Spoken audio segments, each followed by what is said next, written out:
Well, it's my pleasure to welcome all of you to Hardy Foundation tonight. And we're delighted tonight to welcome Ana Cabrera, Dr. Ana Cabrera, who is Marie Curie Fellow in the Research Department of the Victoria and Albert Museum here in London at the moment. Ana has a PhD in medieval history of art, and she has been a curator since 2002 at the National Museum of Decorative Arts in Madrid. Thank you so much, Ana, for coming tonight, and we look forward to hearing you. Well, welcome and thank you for coming. What I would like to present you is a part of my research that is taking place on the V&A textile collection, and is the title "Tracing the Thread" is because I am tracing the thread related with the collection provenance, but also about the classification of the textiles. And as you will see in a moment, it's like doing an archaeological digging, but with information.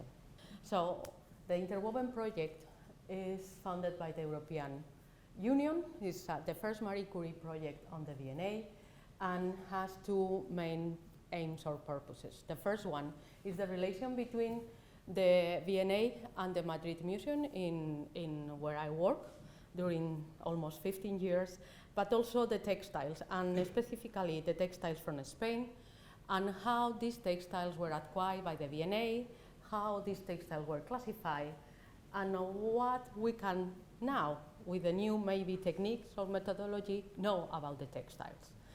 And here is what we have. So I arrived to the V&A in June 2016, and I looked for the Spanish textiles on the museum database, and my first problem is, where are the Spanish textiles? Because there were not a lot. Most of them were classified as Italian, Saracenic, Levantine, Sicilian, Moorish, Hispano-Moresque, etc., etc. So the first work has been going through the documentation in the archive, in the register books, and other on the exhibition catalogs, trying to find the real Spanish textiles. And when you are working with the V&A, you need to have in mind that the V&A is the first museum founded with this purpose on education for artists and designers, and the museum want to have as much as possible models of decoration, technique, and material. And this is the reason, because you will see some of the fragments that I'm going to show you are little tiny fragments. And when I say little tiny fragments, it's 10 by 10 centimeters. But at least they have plenty of information, not only on the design, but sometimes is on the weave, on the technique, and other is on the material. So here you have an example of the kind of textile that I'm looking for. This is a Spanish bed cover, embroidery. And the information that that you have there is what is on the register book, with the first label that this bed cover had, and when was revised the information, who was the responsible of the revision, and why they have changed sometimes the classification and the chronology. Many of the textiles has also a long paragraph in German. This is written by Frank Bock, who was the most important specialist in the last, at the end of the 19th century. And the V&A bought pieces, textiles from Bock, but also contract him as an expert. So Bock is a key figure to understand the textiles that the V&A acquired through the time. Also, the V&A has a rich collection, a rich archive on the referees report. The referees are these persons who work advising the museum on the acquisition, advising them if it's a good acquisition and what is the importance of the textile. And some of them are really, really rich on drawings and explanation.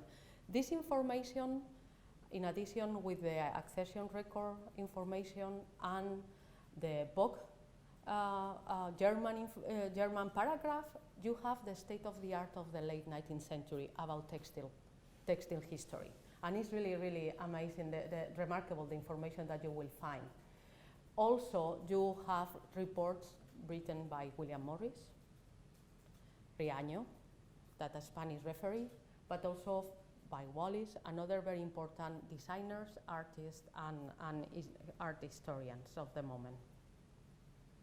So what we can say, as I already explained to you, Frank Bock was a key figure that from the 1860s till the 1880s was offering a lot of textile, 1,000 pieces from Bock.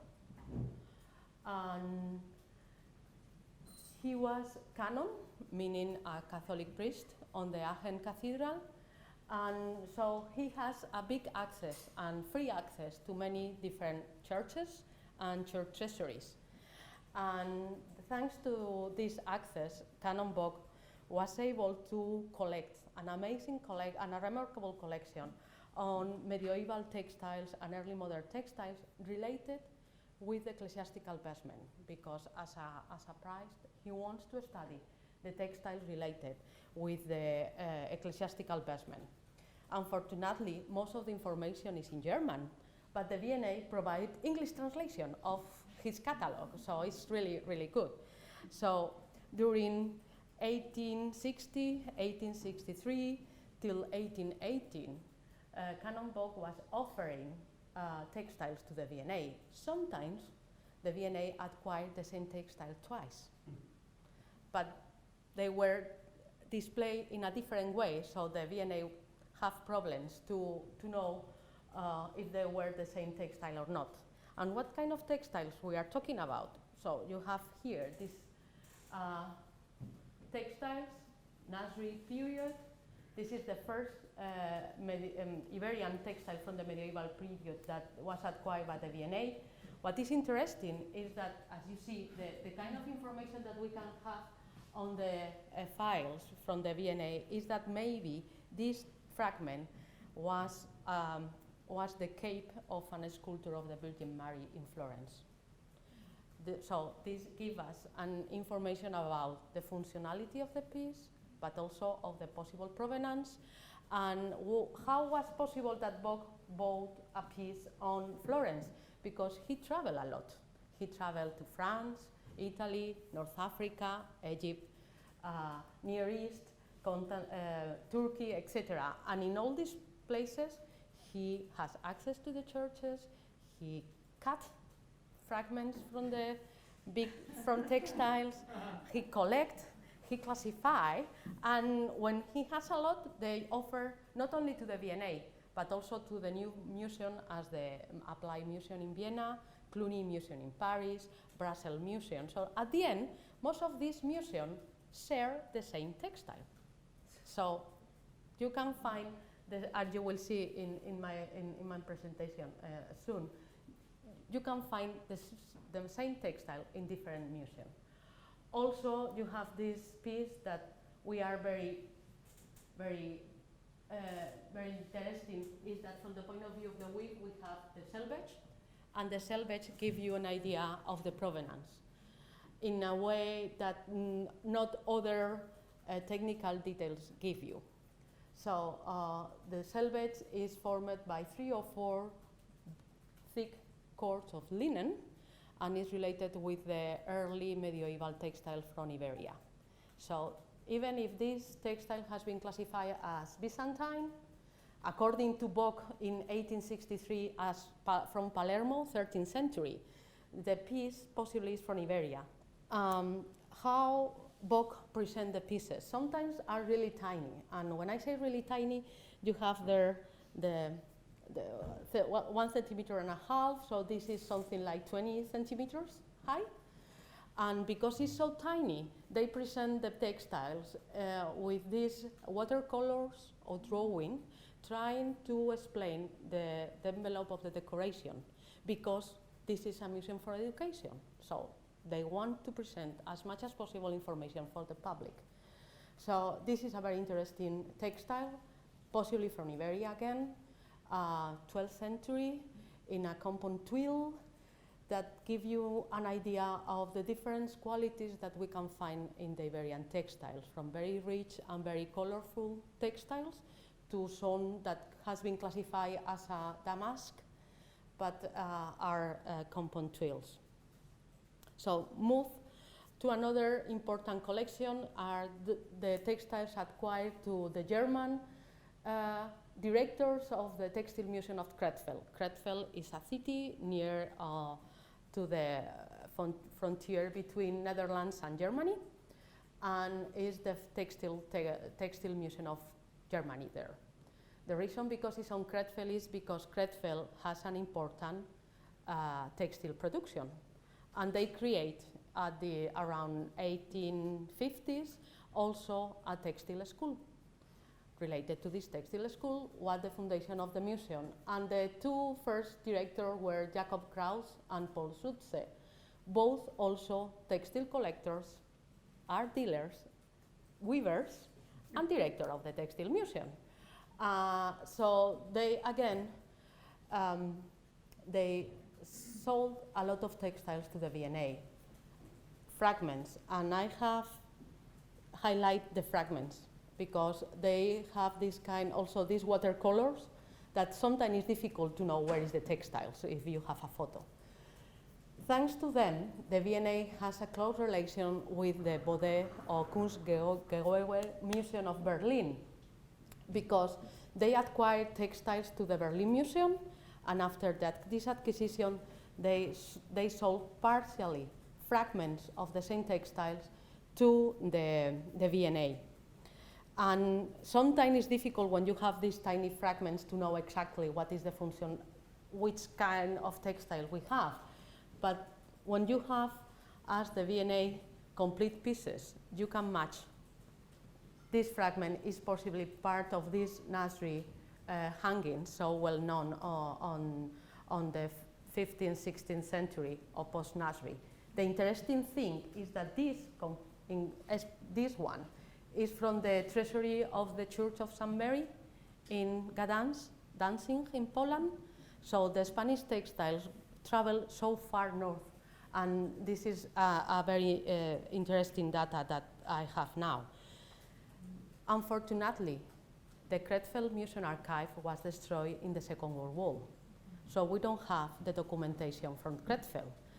Now the museum, the Crefeld Museum, is interested in the documentation that the V&A has, because it's a way to connect both collections and give us an idea of the provenance of his own textiles.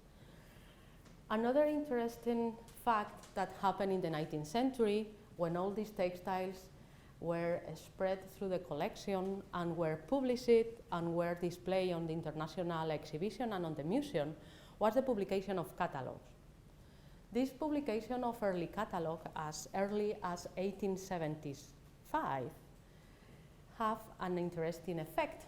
That was the imitation of the textiles in the textile school, as Crefeld, Lyon, Prague, Berlin. So sometimes you can find textiles that are copy of historical one with in the 19th century. And sometimes some museums don't have the enough knowledge to differentiate between the historical and the 19th century copy.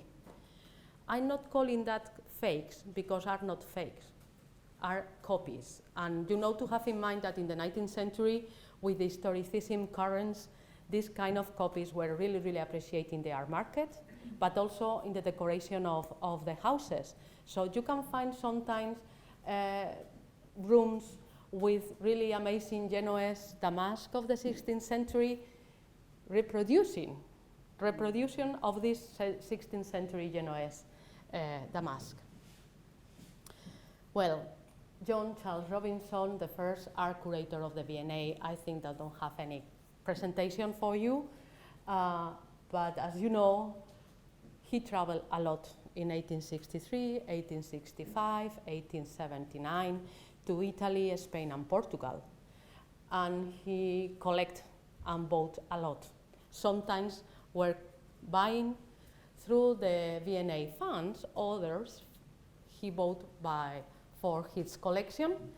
And in the 1880s, the V&A acquired most of his collection, but also Manchester, Edinburgh, another museum acquired collection textile from Robinson, so you can find, and again, some fragment of the same textiles. What is really interesting is that this access that Robinson has on the Spanish treasuries and churches give the V&A the opportunity to get a complete set of ecclesiastical garments from the Pamplona Cathedral, also from Granada monasteries and convents, etc. And the collection is really, really remarkable. It's interesting because Robinson was focused on Renaissance and early modern pieces. He was not interested in acquiring contemporary pieces. So most of the textiles acquired by Robinson and also ceramics and sculpture are focused on the Renaissance and especially in Italy, Italian Renaissance. So many of these pieces that were acquired in Spain were classified as Italian. I don't know, sometimes it's quite difficult to know if it's from a Spanish or Italian workshop. This cope from the Cathedral of Pamplona.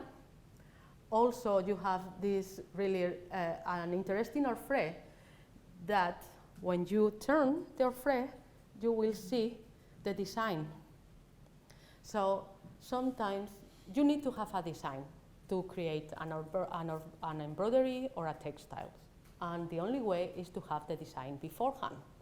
And you have the design usually very near, sometimes even on the just behind the warp of the loop. In case of the embroideries, because it's an applique or apply embroidery, you need to create the design beforehand. And sometimes when they don't use it, they are not using this kind of designs, they apply to the embroidery to create this kind of stiffness that avoid the folds of the textile. So it's one of the early examples that we have of a Spanish design, because it has a signature and say Juan, John. So this gives me an idea that probably these designs are from one of the embroiderer from Toledo or Guadalupe workshop in Spain. And another orfrey from the John Robinson collection, as you see, has the devices of Isabella, Queen, the Catholic Queen. So give you an idea of the late 15th century chronology, but because it has the pomegranates, we can say that this piece is between the conquest of Granada and the death of Isabella in 1502. So this kind of data is really interesting. Also, this green satin ground give you an idea that maybe you are using Nasri silk. And why I am saying that? Because as you know, the Nasri dynasty used the green as the color of the dynasty. So this is one of the reasons. And you have also lace acquired very early, as this one from the Robinson collection. This is a very important piece because has very remarkable heraldry decoration with the double-headed eagle and the royal crown, and also the golden fleece. I don't know if you see the golden fleece here. So this is related with the golden fleece order. And it seems to be related with Philip IV. I don't know why they are saying that. So this piece needs further information. Because of the size, I was not able to see this piece until next month. So next month you are going to have a very colorful slice and image. But it's really interesting example of the state of the art about Spain, because here you are the information that we have is that Spain, as well known, imported a great deal of Flemish manufacture of lace and tapestry. Moreover, it's not remarkable as Spain is not remarkable as having been at this period a lace producing country when we were producing lace from the 14th century. So yeah. Well, Riano. Riano was V&A Victorian Albert Museum referee. So he was sending monthly reports on the Madrid art market from 1870 till 1880s. During 10 years, you have a lot of information of the art market in Madrid. And he was asking to buy interesting pieces at one of the only ivory casket that the V&A has, but also some nursery pieces of jewelry. And Riano, as a university professor on Madrid University and also the first director of the National Museum of Cast, he was very well connected with the English intellectual elite and Henry Cole, the first museum of the first director of the V&A Museum. And he wants that the V&A has not only historical pieces, but also contemporary pieces, following the advice of Henry Cole. And this is the reason because Riano collect not only historical pieces as this casket, embroidery casket, that has a very rich decoration on silk, but also in metal threads, in silver metal threads. But the interest of the V&A to have contemporary pieces give the opportunity to the V&A to acquire one of the most interesting samplers from two important textile fabrics, one from Molero in Toledo, and the second one from Garin. And this is really remarkable because at the same time, the National Museum of Archaeology was not acquiring this kind of textiles. So the V&A is the only museum that have these pieces. Not only these textiles as a sampler or samplers, but also has the possibility, you have the possibility to read the catalog, selling catalog of the Molero fabric. It's the only copy that I know. There in Spain, there is not anyone as far as I know. And finally, Stanislas Baron, who was an art dealer in Paris. And this art dealer has important relation with the Madrazo painters, but also with the Fortuny, Mariano Fortuny family.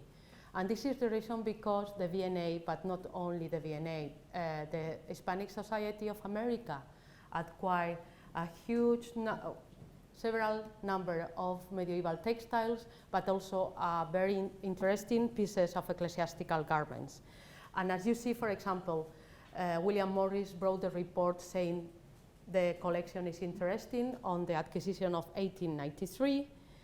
Also, the V&A has the possibility to acquire this interesting fragment from the Cope or Chasuble of Saint-Sernin in Toulouse.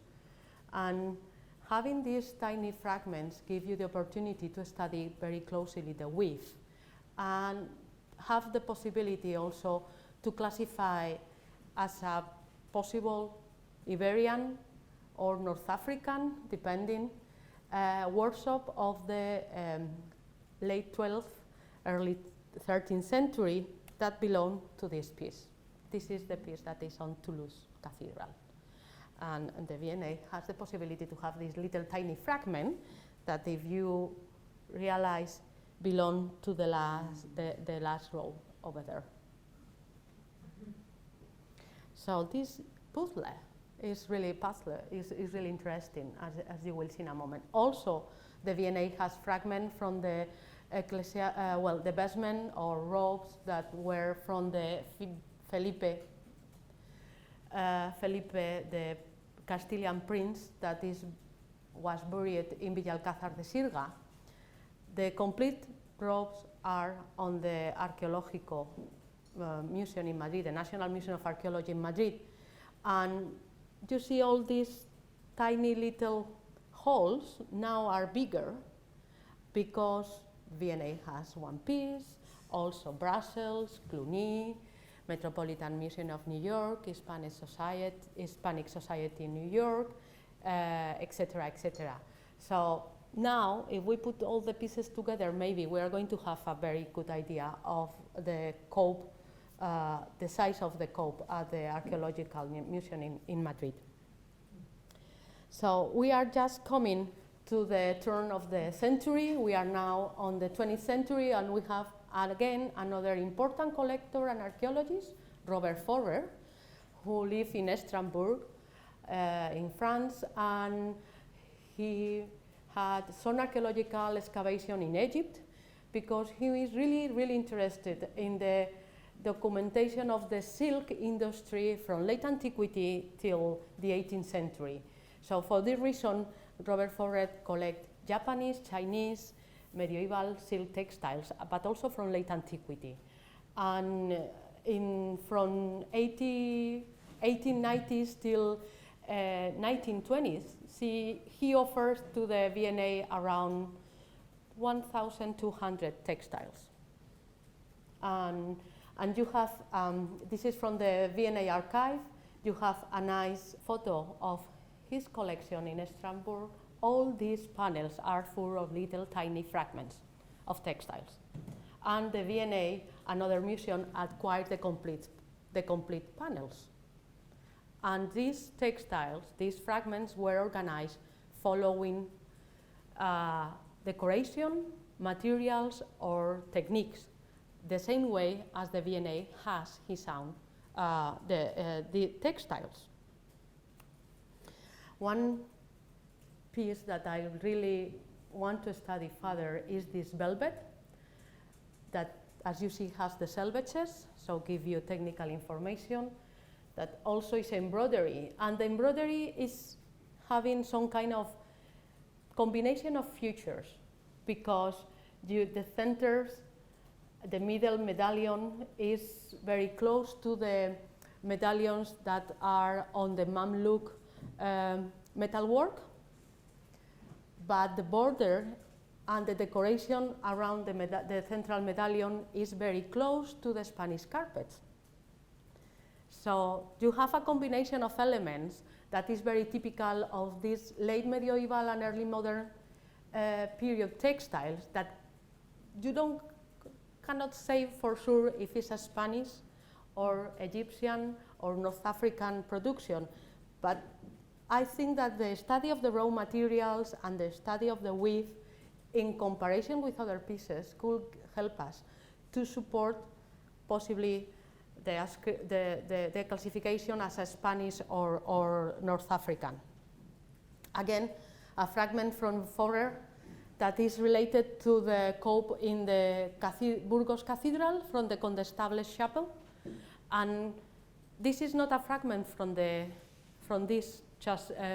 cope, but give you an idea of the extension and the number of fragments that have the same decoration and are spread around several museums and collections, as you will see in a moment.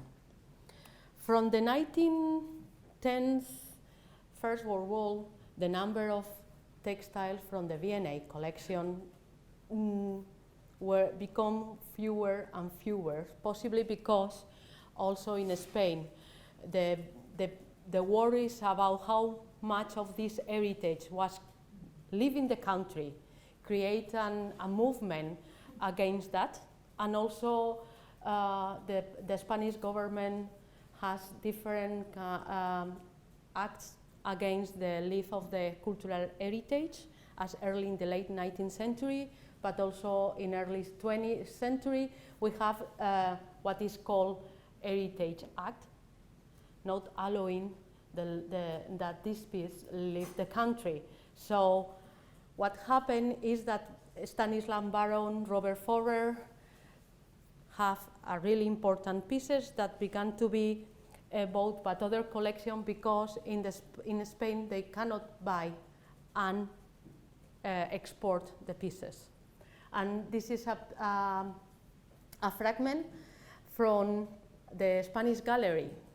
In around 1890s, the Spanish Gallery by Lionel Harris was founded. This Spanish Gallery was one of the most important places to acquire Spanish art.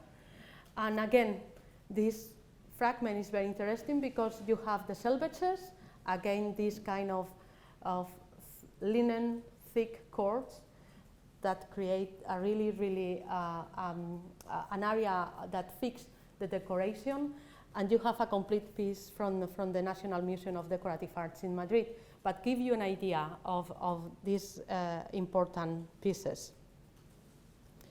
Why is important the V&A collection? Because it's one of the few museums in which you can study Spanish altar frontals from the 12th century till the 18th century. And there is one of the few places in which you can find together this kind of pieces. Here you have the altar frontal from the Urgell Cathedral. It's a silk embroidery on linen ground, and we know that it's from the Urgell Cathedral because the Provenance has been documented through the documentation, not only of the cathedral, but also to the V&A archive that has all the different collectors and art dealers that have this piece until arrived in 1904 to the museum. This piece has been classified as an altar frontal, hanging, etc., because of the deterioration of the lower part. I think that the altar frontal is the most possible explanation from this piece, especially if you compare with the altar frontal in painting that has in the Romanesque Catalonian churches, and is very similar. But you have also secular altar frontals, not frontals, secular frontals, as this one with the Aragonese crown banner. What is remarkable is that the silk that is used as base is from Near East, possibly Syrian silk, and is dated around the beginning of the 15th. The possible workshop of the embroidery could be either Valencia or Barcelona, because the Brighton sources speak about the importance of the embroidery workshop there at that moment. But also we have these two remarkable art. This one altar frontals, one possibly from Toledo, and the second one was classified as Italian. The velvet is Italian, and why we know that? Because firstly, the weave is close related to the Italian ones and has a slightly different with the velvet from Spain, but also the red is obtained through the Armenian cochineal. And this is something that the Italian dye guild regulation explained to us. We have a lot of recipes from Italy that explain how to dye and how to get this kind of color. And we, thanks to the project, we have, in collaboration with the British Museum Laboratories, we performed some analysis, and we were able to find the Armenian cochineal on the red, and also we have analyzed the methyl thread of the velvet. But on the other hand, the embroidery is from Spain, and because we can say that is the study of the coat of arms. And you will see in a moment the provenance of this piece. Also, the V&A has a remarkable collection of Spanish carpet. Most of them bought in the Spanish gallery of Lionel Harris. And I think this is a key factor of the importance of this connection of Stanislas Baron, Lionel Harris, with the Madrazo family, and also other Spanish art dealers in Madrid and in Catalonia that provide them with this kind of carpets and textiles that most of them came from ecclesiastical institutions. For example, this carpet that has the schools and is related with the funerary reasons could be also related with the Holy Week. You know that in Good Friday, in the Spanish churches and the Catholic churches, they create kind of monuments for the holy form, and this could be the decoration of the altar in that moment. So, what happened? We have seen that many of the art dealers and collectors are selling not only to the V&A, but also to other collections. So you can find this really interesting material. For example, the same textiles classify completely different in two institutions.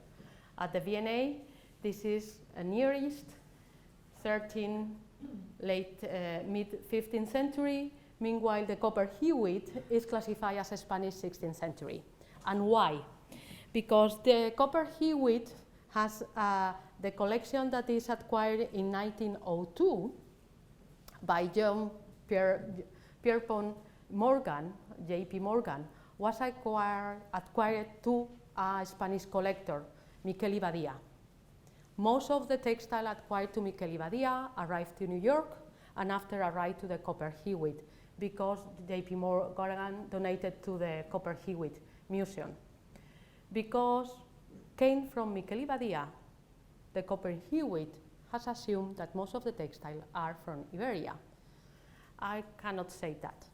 So maybe we need to begin to be less local and has a broader sense of the Mediterranean production. And on the right hand, you have another example. This textile is from the Textile Museum in Terrassa, and on the V&A is the same textile. I have studied both, and it's the same textiles, and you have how differently is classified at the Terrassa Textile Museum in Spain and on the V&A. But here you have the connection that I have already explained between Stanislas Baron, Miquel Badia, and J.P. Morgan through the Cooper-Hewitt connection, now the Smithsonian Design Museum. And you have another example. The same textile, classified completely different. Cooper-Hewitt, 16th century, V&A here, Italian, 15th century, Terrassa Textile Museum, Spain, 1415, and Brussels between 14th and 15th century. And this is the only one that said that was acquired in Spain in 1893 by the Stanislas Baron. The good thing is that some museums have all this information online.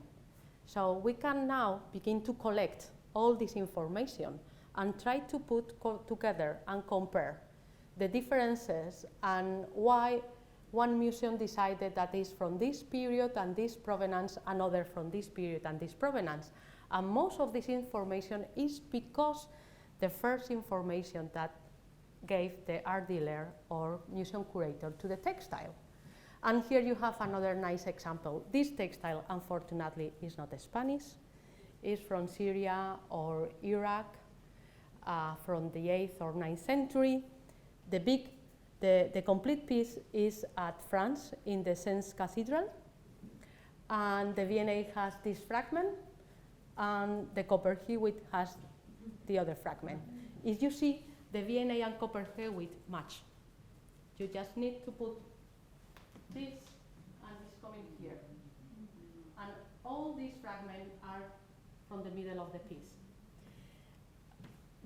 The textiles in the Sens treasury has a size of 2 meters 20 of height and 1 meter 80 of width. So it's a huge textile. And unfortunately, when we have these tiny little fragments, we cannot have an idea of the size of these textiles. The textiles in the Sens Cathedral was used as a roll for one of the burials that this impressive cathedral has. So what happened? Why the V&A is acquiring all these little tiny fragments or big fragments? Because you have a very good example of how the V&A displayed the first textiles on the galleries. This is the map on the 1870s, I think, and the photo is from the beginning of the textile galleries in the 1867, I think. And you have an impressive number of textiles. As far as I know, when you go through these registered books, most of the from 1857 to 1890s, most of the textile has labels, mean that most of the textiles were displayed. So it's like a forest of textiles, all of them organized by decoration, by weave, or by materials. But also, because of the number, the V&A need to be creative and try to think in a completely different ways to display textiles. So this is a showcase that was invented by Henry Cole. This showcase has the possibility to be mobile, even if it's very heavy. You can move the showcase, but also you can have both faces to display textiles, and you can use it as much as you like. All this has a very important effect, because most of the museums copy these systems, copy the same way of display textiles. And these go from the late 19th century to the Second World War. And Vienna, the Applied Museum, Cluny, the Decorative Art Museum in Paris, Brussels, Krefeld Textile Museum, the Madrid Decorative Art Museum, all of them, and the Metropolitan, copy this kind of exhibition. And this is the reason because we have this kind of connection with the V&A, because it was the first museum. And this museum set an example for the exhibition of textiles. So even thinking just on the provenance, the project has also carried out some analysis on the weave, on the metal threads, on the dyes, in collaboration, in the case of the dyes, with the British Museum Laboratories, and on the metal threads with the Institute of Archaeology of the UCL here in London, and give the opportunity to compare the fragments of the different textiles, but also give an idea of the transfers of knowledge about the weave, about the production of metal threads, that give an idea of the remarkable mobility of the knowledge, because we can find the same kind of metal threads from Near East to the Western Mediterranean, Sicily or Iberia, but also the same weave. I mean, it's really difficult to differentiate as a velvet from Italy than the one from Spain. And why? Because when the velvet was so fashionable, some of the Italian weavers, velvet weavers, arrived to Spain. So they brought the same weave, the same regulation, the same technique. And it's really, really difficult. So maybe through the raw materials, meaning the dyes and the metal composition, we can sometimes have some kind of features that may give you more data to provide the possibility to differentiate the workshop.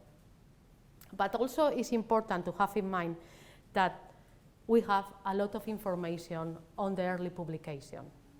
And thanks to this early publication, we have the possibility to connect this altar frontal to his origin, because this black and white photo is from an early publication, Spanish early publication of 1920s.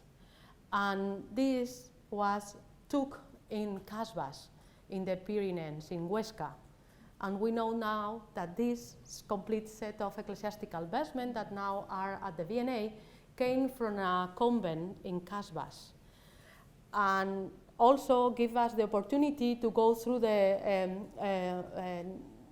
convent documentation and studying the coat of arms that the altar frontal had. We can possibly date this from 1520s. And why? Because this altar frontal has two coat of arms. Each of one is from two different abbes, the head of the convent. And these two abbes were in fight because both of them want to have the post of being the head of the convent. And for this reason, we can we can date this altar frontal so close. So, what is important of the V&A collection also? The possibility to know the extension of the trade of the textiles from the medieval Iberia, because we know very well where are the medieval textiles in Spain, in different museums, but also in churches, church treasuries, cathedral, etc. But we know less about how many textiles are spread around Europe.